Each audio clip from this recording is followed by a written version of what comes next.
kebaikan-Mu, buat kasih setia Tuhan bagi kami sehingga kami boleh kuat dan sehat oleh karena anugerah Tuhan. Terima kasih atas penyertaan-Mu yang begitu luar biasa menyertai kami semua, bahkan dimanapun umat berada, semua Tuhan pelihara berkati mereka. Terima kasih Bapa, kasih setia Tuhan tak pernah terbatas bagi kami, kasih setia Tuhan selalu ada dalam pribadi kami masing-masing. Dan sebentar hamba akan menyampaikan firman Tuhan, urapi hamba, sehingga firman menjadi rema dan kekuatan iman kami semuanya.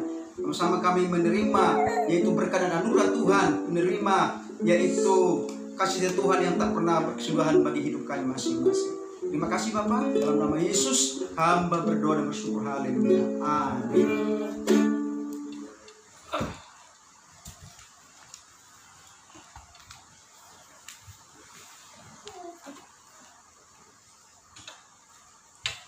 Shalom Bapak Ibu Saudara yang dikasihi Tuhan, dimanapun Bapak Ibu Saudara berada.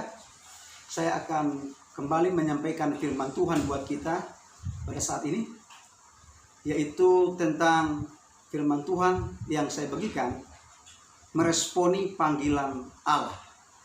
Meresponi panggilan Allah dalam hidup kita ini.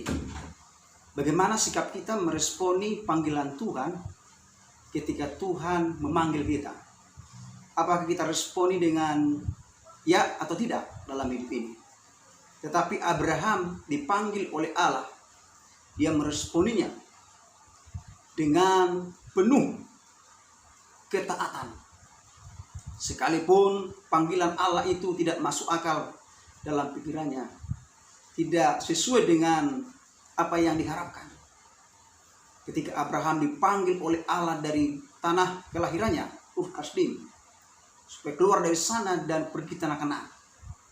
Tetapi Abraham meresponi dengan benar atas panggilan Tuhan itu, panggilan Allah itu. Dengan cara bagaimana? Dengan taat dan setia akan panggilan Tuhan itu. Dia pergi meninggalkan tanah kelahirannya ke tempat yang belum pernah dia jumpai, ke tempat yang belum pernah dia temui di sana, bahkan orang-orang di sana dia tidak kenal. Tetapi sekalipun Abraham tidak pernah ke sana dan tidak pernah mengenal orang di sana, tetapi Abraham dia taat dan setia meresponi panggilan Allah. Bagaimana dengan kita saudara? Kita dipanggil oleh Tuhan dari berbagai suku, kaum dan bahasa, menjadi milik Tuhan, menjadi milik anak Allah. Apa kita responi dengan benar panggilan itu? Kalau kita responi dengan benar, maka panggilan Allah dalam hidup kita tidak sia-sia. Panggilan Allah itu berharga bagi kita semua. Baik Bapak Ibu Saudara yang dikasihi Tuhan, ketika meresponi panggilan Allah, kita akan menerima janji-janji Allah, berkat-berkat Allah akan kita terima. Ketika kita meresponi dengan baik dan benar dalam hidup kita, tidak kita keraskan hati kita, tapi kita responi dengan baik dan benar, maka panggilan Allah itu adalah panggilan yang mulia dalam hidup kita. Saya akan membagikan firman Tuhan bagi kita, Bapak Saudara yang dikasihi Tuhan, tentang panggilan Abraham. Saya akan bacakan di dalam Kejadian pasal yang ke-12, ayat 1 sampai dengan ayat yang ke-9. Tetapi tidak semua saya bacakan, biar nanti saya jelaskan satu persatu Bapak Saudara yang dikasihi Tuhan. Yaitu judulnya di sini adalah Abram dipanggil Allah. Ayat pertama dikatakan, berfirmanlah Tuhan kepada Abram, pergilah dari negerimu dan dari sanak saudaramu dan dari rumah bapamu ini ke negeri yang akan kutunjukkan kepadamu. Aku akan membuat engkau menjadi bangsa yang besar dan memberkati engkau, serta membuat namamu masyhur, dan engkau akan menjadi berkat. Aku akan memberkati orang-orang yang memberkati engkau, dan mengutuk orang-orang yang mengutuk engkau. Dan olehmu semua kaum di muka bumi akan mendapat berkat. Tapi saudara yang dikasihi Tuhan, Abraham ini meresponi panggilan Allah. Ketika Allah berfirman, ketika Tuhan berfirman kepada Abram, maka dia meresponinya dan berkata, siap, aku siap Tuhan. Dia tidak menolak panggilan itu, tapi dia menerima dengan senang hati, dengan sukacita. Dan dia bawa istrinya pergi dari tanah kelahirannya Ur Kasdim ke tanah Kanaan yang belum pernah dijumpai. Bagaimana dengan kita, saudara-saudara yang dikasihi Tuhan? Beranikah kita ketika Tuhan memanggil kita pergi dari tempat yang tidak pernah kita jumpai, yang belum pernah kita di sana bertemu dengan seorang? Beranikah kita ketika Tuhan memanggil pergi ke sana untuk bersaksi, untuk menginjil, untuk memberitakan firman Tuhan? Apa kita berkata, Tuhan, aku tidak pernah ke sana, aku tidak pernah, nggak mengenal orang di sana, siapa yang kutemu di sana, aku tidak tahu, aku tidak kenal. Apa kita akan berdalih seperti itu dan berkata, Tuhan, jangan aku, yang lain sajalah? Sehingga berkata, utuslah, ini aku Tuhan, utuslah dia. Ini enggak benar. Ini aku Tuhan, utuslah aku. Itu sebenarnya. Jangan ketika di tempat yang makmur, di tempat yang gemuk dan segar, ini aku Tuhan, utuslah aku. Tapi ketika di tempat yang tandus, yang kering, ini aku Tuhan, utuslah dia. Ini bukan meresponi panggilan Tuhan. Tapi orang yang meresponi panggilan Tuhan, ini aku Tuhan, siap dimanapun engkau tempatkan. Untuk menjadi berkat, menjadi terang, dimanapun engkau tempatkan. Aku siap untuk menjadi hambamu, menjadi alatmu, menjadi terangmu, dimanapun aku berada. Haleluya. Bapak saudara yang dikasihi Tuhan, bagaimana cara kita, sikap kita untuk meresponi panggilan Allah seperti yang dilakukan oleh Bapak Abraham ini? Sehingga dikatakan di sini, dia menjadi bapak orang beriman, bapak orang yang percaya kepada Tuhan. Karena ada yang kita lihat bahwa panggilannya itu adalah benar-benar panggilan Allah, dia responi dengan benar. Sehingga dia menjadi bapak orang beriman. Maka dikatakan di sini dalam firman Tuhan, aku membuat engkau menjadi bangsa yang besar, memberkati engkau, membuat namamu masyhur. Ini janji Tuhan, ini berkat Tuhan, dan menjadi berkat. Maka dikatakan, aku memberkati orang-orang yang memberkati engkau, dan mengutuk orang-orang yang mengutuk engkau, dan oleh kaummu semua bangsa akan menjadi berkat. Ini janji Tuhan, ini berkat Tuhan bagi Abraham, karena dia meresponi panggilan Allah, meresponi yaitu apa yang Tuhan perintahkan. Apa yang harus dilakukan supaya kita meresponi panggilan Tuhan dalam hidup kita? Ketika dipanggil Tuhan, tidak lari dari panggilan itu. Seperti Yunus, ketika Yunus dipanggil oleh Tuhan, dia lari dari panggilan itu. Tuhan memanggil supaya dia pergi ke kota Niniwe untuk memberitakan yaitu firman Allah. Karena kota Niniwe itu jahat di mata Tuhan dan akan diruntuhkan selama 3 hari. Tapi dia tidak pergi ke sana. Dia lari dari panggilan Tuhan, dia pergi tapi bukan ke sana, tapi ke Tarsis. Dia pikir rencana Tuhan gagal, ternyata tidak. Tuhan mengutus yaitu ikan besar memakan dia dan juga dilemparkan ke laut. Dan dia dilemparkan ke kota Niniwe. Dia memberitakan firman Allah. Jangan sampai kita menolak panggilan Tuhan dalam diri kita, menolak perintah Tuhan dalam hidup kita. Jangan sampai kita keraskan hati kita menolaknya. Kalau kita menolak panggilan Tuhan, waduh, kita akan jauh dari Tuhan. Kita akan hidup di dalam keinginan dunia ini, di dalam keinginan kita. Tapi mari kita responi dengan benar. Ini aku Tuhan, siap untuk melakukan apa yang Tuhan perintahkan. Ini aku Tuhan, aku siap untuk melakukan apa yang Tuhan mau. Ini. Jadi yang pertama, Bapak Saudara yang dikasihi Tuhan, bagaimana respon Abraham ketika dipanggil oleh Allah? Yang pertama, di ayat yang keempat, yang kelima, dikatakan di situ ayat 4 dan 5, lalu pergilah Abraham seperti yang difirmankan Tuhan kepadanya, dan Lot pun ikut bersama-sama dengan dia. Abraham berumur 75 tahun ketika ia berangkat dari Haran. Abraham membawa Sarai istrinya dan Lot anak saudaranya dan segala harta benda yang didapat mereka dan orang-orang yang diperoleh mereka di Haran. Mereka berangkat ke tanah Kanaan lalu diam di situ. Ini dari firman Tuhan ini apa yang dilakukan oleh Abraham? Yang pertama, dia mendengarkan firman Tuhan dan melakukannya. Dengan cara apa? Dia langsung pergi. Tuhan suruh pergi dari tanah Haran, yaitu Kasdim itu, ke tanah Kanaan. Dia langsung mendengarkan itu dengan baik-baik dan melakukannya. Ini yang dilakukan oleh Abraham. Dia dengar dengan seksama. Orang yang mendengar dengan seksama, dia akan mendengarkan dengan baik-baik dan memahaminya dan mengerti maksud Tuhan. Setelah dia mengerti dan memahaminya, dia lakukan. Ternyata panggilan ini adalah panggilan Tuhan yang mulia. Ini Abraham, dia dengarkan baik-baik firman Allah itu dan dia lakukan. Banyak orang sekarang mendengar firman Tuhan tapi tidak melakukan. Ini yang salah. Tapi Abraham langsung pergi, pergi meninggalkan tanah Haran dengan saudaranya Lot dan istrinya, dibawa ke sana.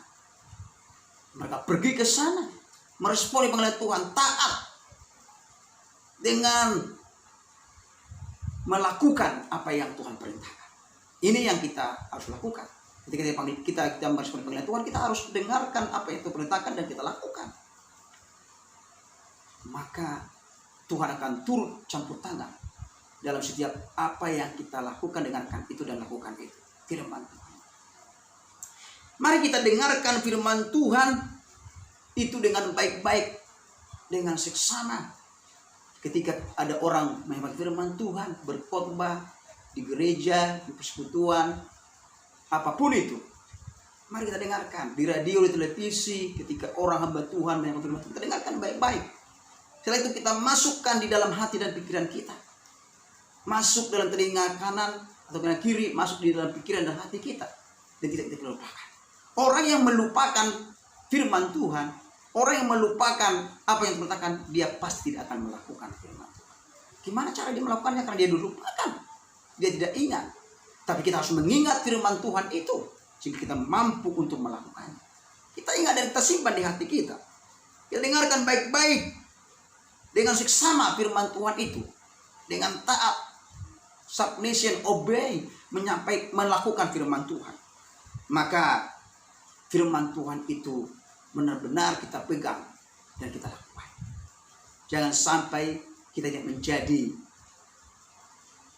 pelaku firman Tuhan, hanya pendengar tapi tidak melakukan. Salah besar. Mari kita melakukan firman Tuhan itu. Kita dengarkan dengan baik-baik. Kita dengarkan dengan apa? Dengan membaca firman Tuhan siang dan malam, dan kita simpan dan kita praktekkan dalam kehidupan sehari-hari. Ini yang Tuhan mau dalam hidup kita. Jangan sampai kita lupakan firman itu sehingga kita tidak melakukannya. Maka Abraham melakukannya dengan taat seperti firman Tuhan tadi. Kalau kita tidak melakukan firman Tuhan, itu sama dengan orang yang membangun rumahnya di atas pasir. Dia mendengar tapi tidak melakukan. Ketika ada goncangan, angin topan, badai datang, maka robohlah rumah itu karena dibangun di atas pasir, bukan atas batu.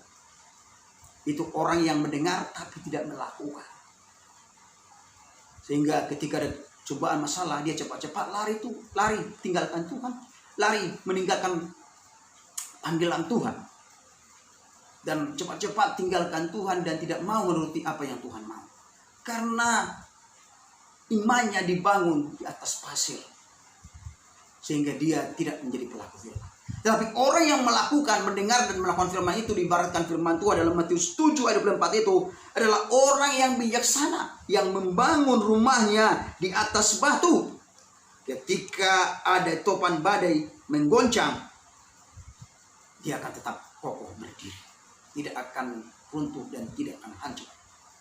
Ketika ada badai di tempat, masalah persoalan yang ada dalam dirinya, dia tidak pernah tinggalkan Tuhan. Dia tidak pernah menolak panggilan Tuhan. Dan dia tidak pernah berkata bahwa masalah persoalan ini terlalu berat bagiku. Tapi itu adalah, masalah itu adalah membuat dia makin kuat, karena dibangun di atas batu karang yang teguh.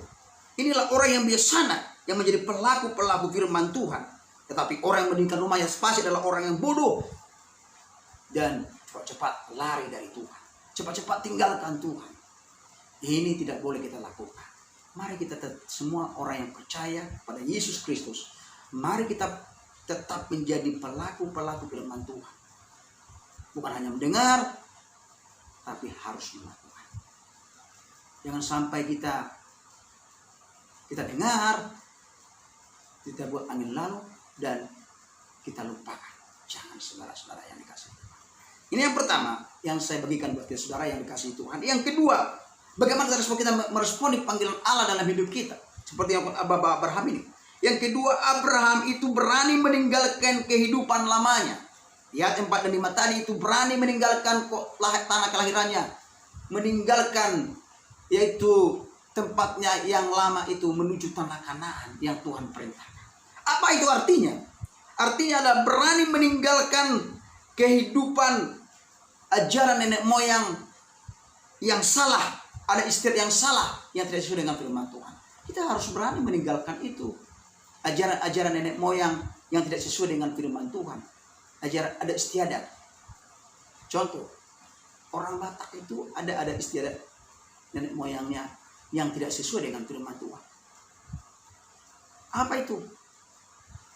Contoh, orang Batak itu melakukan menggali kuburan opungnya atau neneknya, kakeknya 20 tahun yang lalu. Dan dia ambil tulang-tulangnya dan dibuat monumen. Dan mereka berpesta ria dan memakan makanan besar di sana, menari-nari. Dan setelah itu mereka menganggap itu adalah menghormati orang tua. Itu ajaran nenek moyang yang tidak sesuai dengan Tuhan. Itu ajaran yang salah. Kalau kita sebagai orang percaya, selama hiduplah kita bisa menghormati orang tua kita. Kalau sudah mati, tidak ada artinya lagi kita melakukan kepada yang mati, kepada yang hidup. Menghormati orang tua kita, membantu orang tua kita, menolong orang tua kita, mendoakan orang tua kita. Itu selama hidup. Kalau sudah mati, tidak ada hubungan yang mati dengan yang hidup. Ini ajaran nenek moyang. Orang Batak itu adalah menghormati orang tua. Salah besar. Itu tidak sesuai dengan firman Tuhan. Tidak.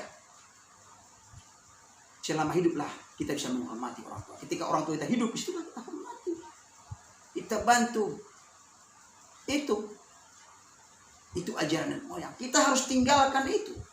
Mungkin dari berbagai suku dan suku kita masing-masing ada ajaran nenek moyang yang tidak sesuai dengan firman Tuhan. Jangan sampai kita melakukan itu. Atau ada ajaran nenek moyang yang mengatakan kalau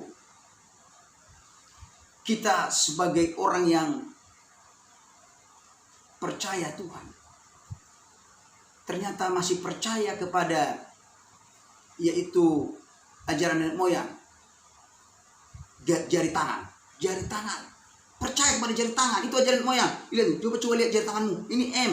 Oh, ternyata ini tanda M ini menandakan masa depanmu suram. Wah, percaya pada garis tangan, itu ajaran nenek moyang.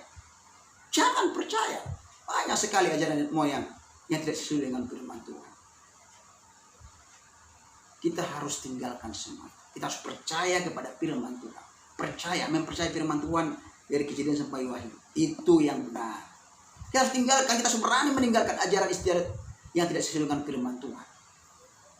Kita harus berani tampil beda dengan orang-orang yang tidak mengenal Tuhan. Ini yang gen Tuhan. Apalagi kita harus berani meninggalkan tabiat lama kita, keinginan daging kita, keinginan duniawi ini. Meninggalkan semua keinginan dosa itu. Kita harus tinggalkan keinginan daging kita, kebiasaan kita. Dulu sebelum percaya Yesus, kita itu suka keinginan-keinginan duniawi di kedagingan kita. Masih hidup di dalam dosa, suka sekali. Sekarang ketika percaya Yesus bersama panggilan Tuhan, dipanggil menjadi milik Tuhan dan percaya Yesus, kita tinggalkan. Kita berkata semua yang dulu itu Tuhan anggap sampah. Sama seperti yang dikatakan Rasul Paulus. Semua kehidupanku yang lama itu, keinginan daging yang lama itu Tuhan anggap sampah sejak aku terima Yesus. Tidak ada artinya. Artinya apa? Dia melupakan semua apa yang lakukannya di kehidupan yang lama dan berjalan ke depan melakukannya kehidupan yang baru. Ini dengan Tuhan. Mari kita tinggalkan keinginan daging kita. Keinginan daging itu dalam Galatia 5 ayat 19 sampai 21. Nyata di situ keinginan daging. Saya bacakan biar jelas Bapak Ibu Saudara yang dikasihi Tuhan. Galatia pasal yang kelima ayat 19, yaitu tentang keinginan daging. Ini harus kita tinggalkan dalam hidup kita. Dikatakan di sini, perbuatan daging telah nyata, yaitu percabulan, kecemaran, hawa nafsu, penyembahan berhala, sihir, perseteruan, perselisihan, iri hati, amarah, kepentingan diri sendiri, percederaan, roh pemecah, kedengkian, kemabukan, pesta pora, dan sebagainya. Ini keinginan daging. Ini harus kita tinggalkan dalam diri kita. Kita harus buang jauh-jauh dalam hidup kita masing-masing. Ini seperti yang dahulu kuperbuat. Dan barang siapa melakukan hal-hal demikian, ia tidak akan masuk dalam kerajaan Allah. Jelas, ini keinginan daging, keinginan duniawi. Kita harus tinggalkan itu. Pesta pora, keinginan daging, perselisihan, iri hati, dengki, amarah, dendam. Ini harus kita buang dalam diri kita. Banyak sekali dan sebagainya. Dulu kita sukanya melakukan hal-hal yang benar, sekarang berubah. Dulu orangnya arogan, sekarang berubah rendah hati. Dulu orangnya suka marah-marah, sekarang berubah. Suka pendamai. Dulu suka orangnya suka bergosip-gosip yang tidak benar kepada orang lain. Sekarang berubah menjadi orang yang memberitakan firman, berkata-kata firman. Dulu orangnya suka mengata-ngatai orang, sekarang berubah memberitakan firman Tuhan. Ini dulu masih senang melakukan hal-hal berjudi, berzina, mabuk-mabukan. Nah, sekarang berubah. Tidak lagi. Ini harus tunjukkan perubahan ini dalam meresponi panggilan Tuhan kepada dunia nyata kita, pada keluarga kita, saudara kita, famili kita, dimanapun kita berada. Khususnya bagi orang-orang yang tidak melakukan. Tunjukkan, jangan sama lagi dengan kehidupan yang lama. Jika ada lagu berkata, hidupku takkan sama, ku tahu sungguh anugerahmu bagiku, hidupku takkan sama. Tidak sama lagi dengan kehidupan yang lama lagi. Sudah berubah di dalam Yesus Kristus Tuhan. Mari kita berubah. Ketika meresponi panggilan Tuhan, berubah dari kehidupan kita yang lama. Berani meninggalkan semuanya itu dalam hidup ini. Jangan sampai kita masih lengket. Ini lama kita emosinya tinggi sekali. Lebih tinggi dari darah Yesus. Lebih tinggi dari Yesus itu. Wah, meluap-luap. Tumpah di hatinya. Wah, ini. Jangan saudara-saudara. Kita harus melembut. Jangan sampai kita orang pemarah. Sebab akibat tidak ada akibatnya. Marah-marah. Aduh. Gak ada gunanya. Itu membuat kita makin hari makin cepat-cepat tua. Orang yang makin cepat tua. Tapi orang yang senyum, sukacita, mudah, awet muda di dalam Yesus Kristus Tuhan. Haleluya, Bapak Saudara yang dikasihi Tuhan. Apa yang harus kita tinggalkan lagi? Kita harus berani meninggalkan, yaitu zona nyaman kita. Kenyamanan hidup kita dalam meresponi panggilan Allah. Jangan sampai kita tidak berani meninggalkan zona nyaman kita. Dalam hidup ini sudah nyaman, nggak mau berubah lagi dalam hidup ini. Dia nggak mau lagi berubah dalam hidup Tuhan. Tidak berani menanggung risiko. Contoh Abraham itu di Haran itu orang kaya, zona nyaman di situ, tapi itu bilang pergi tinggalkan itu. Jangan sampai kita nggak berani meninggalkan zona nyaman kita. Ketika pergi ke tempat yang contohnya dia di sini dia diberkati Tuhan, ketika dipanggil ke tempat yang lain tidak nyaman, wah langsung berontak kepada Tuhan, tidak siap menanggung risiko, langsung berkata, Tuhan, kayaknya ini bukan panggilan untuk saya, ini panggilan untuk dia, ini cocok untuk dia, bukan untuk saya. Nah, ini gak berani meninggalkan zona nyaman dalam dirinya. Mungkin seperti ini, gereja besar, wah sudah nyaman, ada AC, ada pool musik, ada choir, ada tamborin. Ketika dia dipanggil, disuruh Tuhan melayani tempat yang gereja kecil, gak nyaman. Aduh, kok gini sih? Kok nggak ada musiknya? Kok nggak lengkap ya? Kok nggak ada AC sih ya? Aduh, gak berani meninggalkan zona nyaman. Gitu. Ini tidak berani meninggalkan zona nyaman. Harus berani. Jangan sampai kita, harus yang enak-enak saja. Enggak. Orang yang berani meninggalkan zona nyaman, dia akan siap menanggung risiko, baik yang senang, baik yang susah, dia berani dan merasakan sukacita dari Tuhan. Ini kita meresponi panggilan Tuhan. Apalagi kita harus meninggalkan semua kepastian masa lalu yang suram. Nah ini, masa lalu yang suram, yang tidak membangkitkan iman kita tinggalkan. Masa-masa lalu yang membuat kita jauh dari Tuhan kita tinggalkan. Kecuali masa lalu yang kita bergairah, bersemangat, dan memperbaiki hidup kita lebih bangkit, lebih bergairah lagi mengikuti Tuhan, itu boleh. Tapi kalau membuat kita lemah, makin jauh dari Tuhan, ngapain ingat-ingat masa lalu yang begituan? Untuk apa membuat kita menjadi down, jauh dari Tuhan? Nggak usah. Mari bangkit, meraih, yaitu masa depan. Kita berani meninggalkan masa lalu. Kita lihat masa depan penuh harapan bersama dengan Tuhan. Ini yang diinginkan Tuhan. Sehingga kita meresponi panggilan Tuhan. Meresponi panggilan Tuhan. Yang terakhir Bapak Saudara yang dikasihi Tuhan, di ayat yang ke-7 dan 8 dikatakan di situ, ketika itu Tuhan menampakkan diri kepada Abraham dan berfirman, aku akan memberikan negeri ini kepada keturunanmu. Maka didirikannya di situ mezbah bagi Tuhan yang menampakkan diri kepadanya. Kemudian ia pindah dari situ ke pegunungan di sebelah timur Betel. Ia memasang kemahnya dengan Betel di sebelah barat dan Ai di sebelah timur.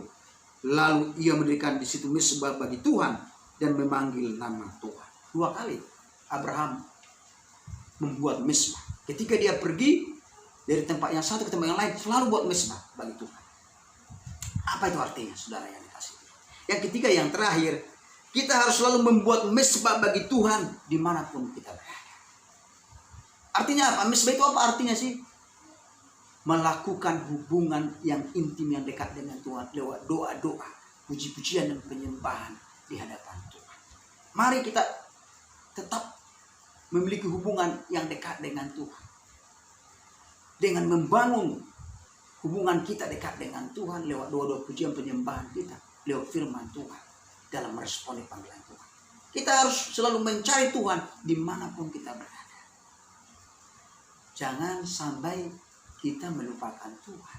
Ketika diberkati oleh Tuhan, lupa Tuhan. Tidak ada hubungannya dengan Tuhan. Tapi sebelum diberkati oleh Tuhan, hubungannya, misbahnya, misbah doanya, wah, luar biasa. Jangan, saudara yang dikasihi Tuhan. Mari kita perbaiki hubungan kita, tingkatkan hubungan kita dengan Tuhan, misbah kita di hadapan Tuhan. Misbah itu berbicara apa? Hubungan kita lebih dekat lagi dengan Tuhan. Seperti Bapak Abraham, dimanapun dia selalu memperbaiki hubungannya dengan Tuhan, bukan jauh dari Tuhan. Artinya apa? Selalu mencari Tuhan, selalu mengutamakan Tuhan. Itu misbahnya kepada Tuhan, Allah yang hidup. Mari kita dirikan hubungan kita dengan Tuhan yang intim, yang bergaul karib dengan Allah. Katakan dalam Mazmur 8 ayat 11, dikatakan bahwa lebih baik satu hari di pelataran Tuhan daripada 1000 hari di tempat lain. Ini memiliki hubungan yang karib dengan Tuhan, lebih dekat dengan Tuhan. Mari hubungan kita itu kita perbaiki. Kalau dulu kita jarang berdoa, ya tingkatkan. Lebih lagi berdoa, jangan malas berdoa. Dulu kita malas baca kitab, tingkatkan hubungan kita sebagai kita. Lebih lagi baca Alkitab, baca firman Tuhan dari Kejadian sampai Wahyu. Dengan tekun terlingkatkan itu. Puji-pujian penyembahan. Kita bisa menyembah Tuhan dimanapun kita berada. Di puji-pujian penyembahan. Bukan dibatasi ruang dan waktu dimanapun. Bukan hanya di gereja. Di rumah. Kita berdoa, menyembah, memuji Tuhan. Kita dengarkan musik-musik rohani. Musik rohani. Kemudian bagi Tuhan. Itu membangun iman kita. Menguatkan iman kita. Sehingga membagi hubungan kita dekat dengan Tuhan. Artinya apa? Kita bisa hidup tanpa Tuhan. Artinya apa? Kita tidak bisa tanpa Tuhan dalam dunia ini. Hidup ini tidak berarti tanpa Tuhan. Kalau kita jauh dari Tuhan, kita tidak bisa berbuat apa-apa. Dalam Yohanes 19 ayat 5. Yohanes 19 ayat 5 dikatakan, di luar Tuhan kita tidak bisa berbuat apa. Mari kita perbaiki hubungan kita. Kita terus meningkatkan, mengadakan mezbah bagi Tuhan sebagai tanda penyerahan diri kita total kepada Tuhan, kepada kedaulatan Tuhan dimanapun kita berada. Mari kita perbaiki mezbah kita, saudara. Contoh dalam keluarga kita, perbaiki mezbah kita, suami istri dan anak-anak kita. Seorang suami sebagai imam, perbaiki hubungan mezbahmu, keluargamu kepada Tuhan. Berdoa dengan suami istri atau anak kita. Sebelum bangun dari tempat tidur pagi-pagi hari, kita ngadakan mezbah dulu, mezbah keluarga kita. Kita berdoa, baca kita atau langsung berdoa dengan suami istri, menyanyi musik. Itu namanya membangun mezbah. Sebelum kita bekerja juga kita berdoa. Sebelum kita melakukan aktivitas kita berdoa, itu memiliki hubungan kita dengan Tuhan. Bukan hanya waktu ibadah saja, waktu ibadah minggu, ibadah komsel atau ibadah persekutuan yang lain, bukan hanya situ. Adakah hubungan kita secara pribadi dengan Tuhan? Ini yang ke Tuhan harus ada. Mesbah kita secara pribadi yang tidak tahu orang lain, kita sendiri yang tahu dengan Tuhan. Mesbah kita perbaiki. Maka panggilan dan respon kita kepada Tuhan itu tidak sia-sia. Ketika dipanggil Tuhan, maka meresponi panggilan Tuhan, maka janji-janji Tuhan akan terjadi dan digenapi dalam hidup. Jangan sampai kita tidak meresponi panggilan Tuhan dan meninggalkan panggilan Tuhan itu dan tidak percaya Tuhan lagi meninggalkan Tuhan. Jangan. Mari kita responi panggilan Tuhan dengan benar, maka kita akan meraih janji Tuhan seperti yang dialami oleh Bapak Abraham. Akan memberkati engkau dan semua kaum berkat atas engkau akan menjadi berkat. Siapa yang engkau Tuhan akan berkati janji-janjinya buat kita. Ketika kita meresponi panggilan Tuhan, dengan yang pertama adalah kita mendengar dan melakukan firman Tuhan itu. Yang kedua, kita berani meninggalkan kehidupan lama kita, kehidupan duniawi, kesombongan, keangkuhan hidup ini. Kita berani tinggalkan itu zona zaman kita. Kita tinggalkan kebiasaan lama kita. Kita sama dengan dunia ini lagi. Yang ketiga, kita berbagi hubungan kita, mesbah kita dengan Tuhan.